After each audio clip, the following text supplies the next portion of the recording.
हनन हो रहा है, संविधान की मर्यादाओं को तार तार कर दिया जा रहा है, और वो भी अपनी वोट बैंक की राजनीति के लिए। अब मुझे याद है, मैंने हाउस में कभी कांग्रेस के नेताओं को सुना तो वो ये कहते थे कि पीएसयू का प्राइवेटाइजेशन कर रहे हैं आप, तो आप आरक्षण मिटा देना चाहते हैं। अब रियलिटी तो है नहीं, गप्पाजी कर रहे थे। लेकिन मेरे सामने आया कि जो लोग इतने बड़े दलितों के हितैषी अपने आप को कहते हैं, आदिवासियों के हितैषी कहते हैं, वे हकीकत में उनके घोर दुश्मन हैं। इन्होंने रातों रात एजुकेशनल इंस्टीट्यूशंस को माइनॉरिटी इंस्टीट्यूशंस बना दिया।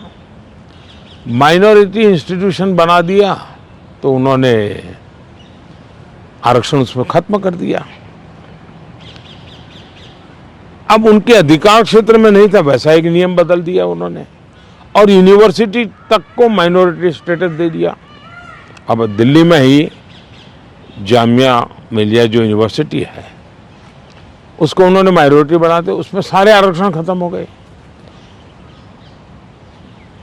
एडमिशन में भी नहीं, नौकरी में भी नहीं।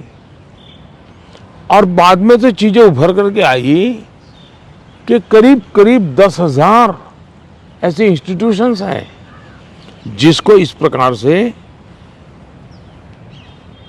आरक्षण के जो एससी, एसटी, ओबीसी का अधिकार था वो पिछले दरवाजे से उसको छीन लिया गया है, संविधान की पीठ में छोड़ा भगा दिया है। बाबा साहब आम्बेडकर ने जिस सपने से ये व्यवस्था खड़ी की थी, उसको इन्होंने वोट बैंक के लिए गिरवी रख दिया है। तो ये एक चिंताजनक बातें मेरे सामने जब आई, तब मुझे लगा कि मेरा दायित्व बनता है कि मैं देश को अवगत। इतने में इनका मैनिफेस्टो आया।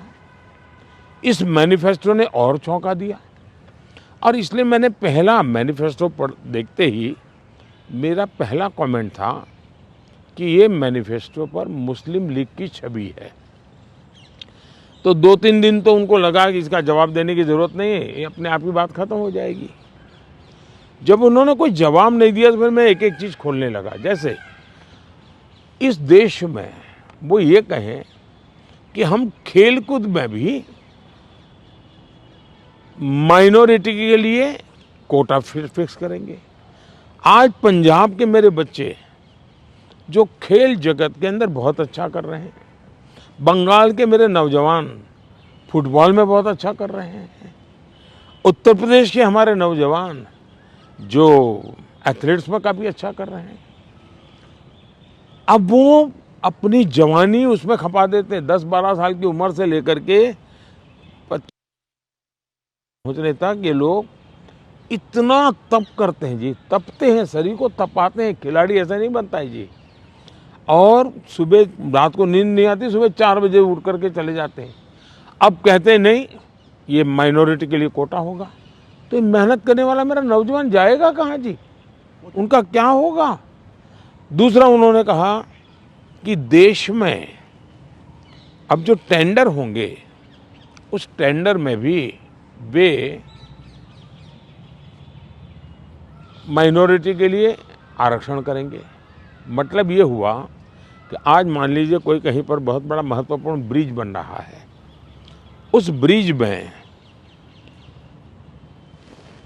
कौन ब्रिज बनाएगा, तो जिसके पास ट्रैक रिकॉर्ड है, जिसके पास संसाधन है, जिसके पास कैपेबिलिटी है, जो परफॉर्म कर सकता है, सारे उसकी जो रिक्वायरमेंट उसकी पूरी करता है, उसमें कंपटीशन होती है, और कंपटीशन में जो निकलता है उसको टेंडर मिलता है। ये कहते नहीं, ये सब बाद में। अब मुझे बताइए, अगर इसी प्रकार से सिर्फ धर्म के आधार पर कोटा दे देंगे, वो ब्रिज बनेगा, लोग मारे जाएंगे, तो कौन जिम्मेवार होगा।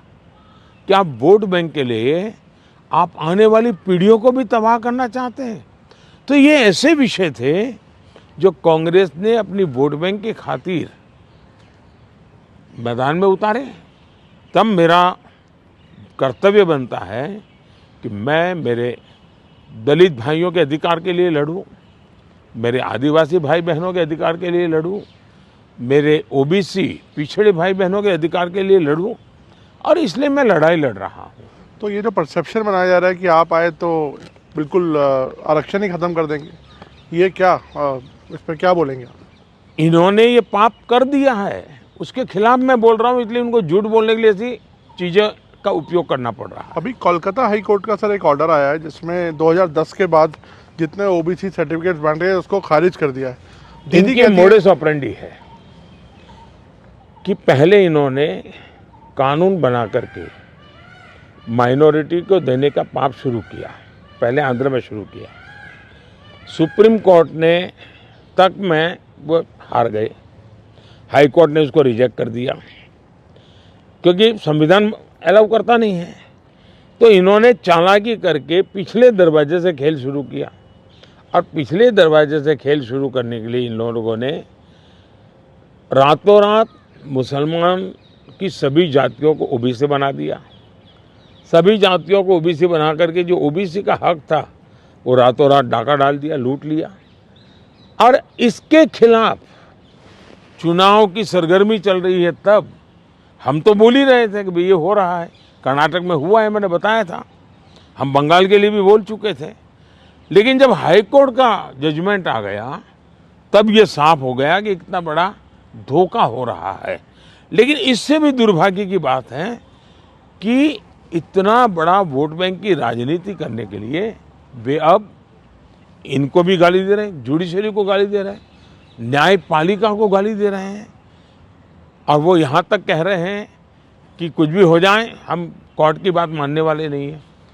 ये जो स्थिति है वो किसी भी हालत में स्वीकार्य नहीं हो सकती है। सर केजरीवाल जी अभी जब जेल से बाहर आए तो उन्होंने कहा कि प्रधानमंत्री जी ही तय करते हैं कि कौन जेल जाएगा। वो कहते हैं सोरेन को और मुझे उनके इशारे पे जेल में डाला गया। अच्छा होगा ये लोग संविधान पढ़ लें, देश के कानून नियम पढ़ लें, मुझे किसी को कुछ कहने की ज़रूरत नहीं है। सर इस बार चुनाव में हम देख रहे हैं कि एक पर्सनल अटैक्स बहुत हो रहे हैं, लाइक आप पर भी कई बातें बोली गई हैं और आपकी तरफ से भी कुछ लोगों को कुछ बोला गया है। तो पर्सनल अटैक्स किस लिए इस बार? आपको लगता नहीं ये शैली नहीं होनी चाहिए चुनावों में?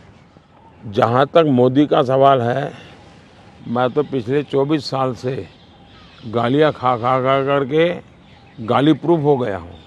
मौत का सौदागर किसने कहा था? गंदी नाली का कीड़ा किसने कहा था? और मेरे यहाँ तो पार्लियामेंट में एक दिन हमारे एक साथी ने हिसाब लगाया था, 101 गालियाँ गिनाई थी। तो चुनाव या चुनाव न हो, ये लोग मानते हैं कि गालियाँ देने का हक उनका ही है, और वे हताश निराश इतने हो चुके हैं कि गालियाँ देना, अपशब्द बोलना, ये उनके शायद जहन में है, उनके स्वभाव में हो गया है। प्रधानमंत्री जी एक आरोप विपक्ष और लगा रहा है कि ईडी, आईटी, सीबीआई इसका इस्तेमाल किया जा रहा है विरोधियों को दबाने के लिए। मेरा मीडिया को सवाल है कि विपक्ष ने आपको ये कूड़ा कचरा पकड़ा दिया, वो कूड़ा कचरा लेकर के आप हमारे पास पहुंच जाते हैं। मीडिया वाले रिसर्च करें कि भाई सरकार के लिए क्या सवाल पूछने चाहिए, प्रधानमंत्री को क्या सवाल पूछना चाहिए। जो कूड़ा कचरा फेंक रहा है उसको पूछो ना, भाई तुम ये जो कह रहे इसका सबूत क्या है, कानून नियम क्या है, उसको पूछो ना। उसकी आपकी हिम्मत नहीं है। लेकिन वो जो कूड़ा कचरा फेंकते हैं, वो कूड़ा कचरा लेकर के आप मेरे यहाँ आते हैं। ये ठीक है कि मैं रिसाइकल के मानता हूँ, तो मैं इस कूड़े कचरे का रिसाइकल करके उसको खाद में परिवर्तित कर दूंगा और उसमें से देश के लिए कुछ न कुछ अच्छी चीज़ें पैदा कर दूंगा, इसलिए वो तो मैं करूंगा।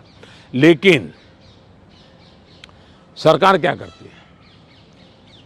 आज गांव के सरपंच को चेकबुक पर सही करने का अधिकार होता है, देश के प्रधानमंत्री को नहीं है। ये इतना नॉलेज नहीं है इन लोगों को। देश के प्रधानमंत्री के पास इस प्रकार का कोई अधिकार नहीं होता है। मोदी सरकार का मैंडेट क्या है?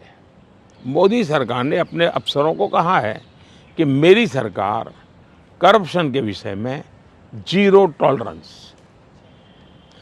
अब ये दफ्तर के अंदर बैठे हुए लोगों का काम है कि उसको लागू करें।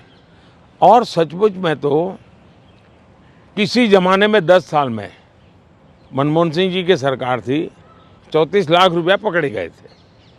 34 लाख रुपया मतलब एक स्कूल बैग में आप आ जाए। वर्तमान में ईडी ने 10 साल में 2200 करोड़ रुपया पकड़ा है। ये तो टीवी पर दिखता है, ये तो कोई झूठबाजी हो नहीं सकती है। अब जो 2200 करोड़ देश को वापस लाया है, ये उसका सम्मान होना चाहिए, उसको गाली गलौज होना चाहिए। तो गाली गलौज कौन करता है? जिसका पैसा गया है वो गाली गलौज कर रहा है। 2200 करोड़ जिसके जेब में से गया है, जिसने चोरी कर करके इकट्ठा किया था, वो पकड़ा गया, वो चिल्ला रहा है। इसका मतलब ये जो चोर पकड़े जा रहे हैं, इसमें जिसकी भागीदारी होगी वो चिल्लाएगा। मुझे थोड़े से अलग मुद्दे पर आते हैं। कश्मीर में हम इस बार देख रहे हैं रिकॉर्ड वोटिंग हो रही है। ऐसे ऐसे इलाकों में रिकॉर्ड तोड़ वोटिंग हो रही है जहां पर ऐसा सोचा नहीं जा सकता था। इस पर आपका क्या आंकलन है, आप कैसे देखते हैं? पहले तो मैं चाहूँगा कि कश्मीर की जो स्थिति बदली है उसके संदर्भ में सबसे तो पहले मैं मेरे देश के न्याय तंत्र को प्रार्थना करना चाहता हूँ कि अगर सरकार किसी काम को करने के लिए उसका एक डिजाइन होती है, उसकी एक स्ट्रेटेजी होती है। ऐसी समस्याओं के समाधान के लिए उस स्ट्रेटेजी के तहत काम करना होता था। अब उसके लिए कभी मुझे इंटरनेट बंद करना पड़ा, कोई एनजीओ कोर्ट चला गया और वो बड़ा कोर्ट के अंदर बड़ा इशू बन गया। आज समझिए कि भले मैंने कुछ समय के लिए इंटरनेट बंद किया था, लेकिन आज बड़े गर्व के साथ वहाँ के बच्चे कहते हैं कि 5 साल से इंटरनेट बंद नहीं हुआ है।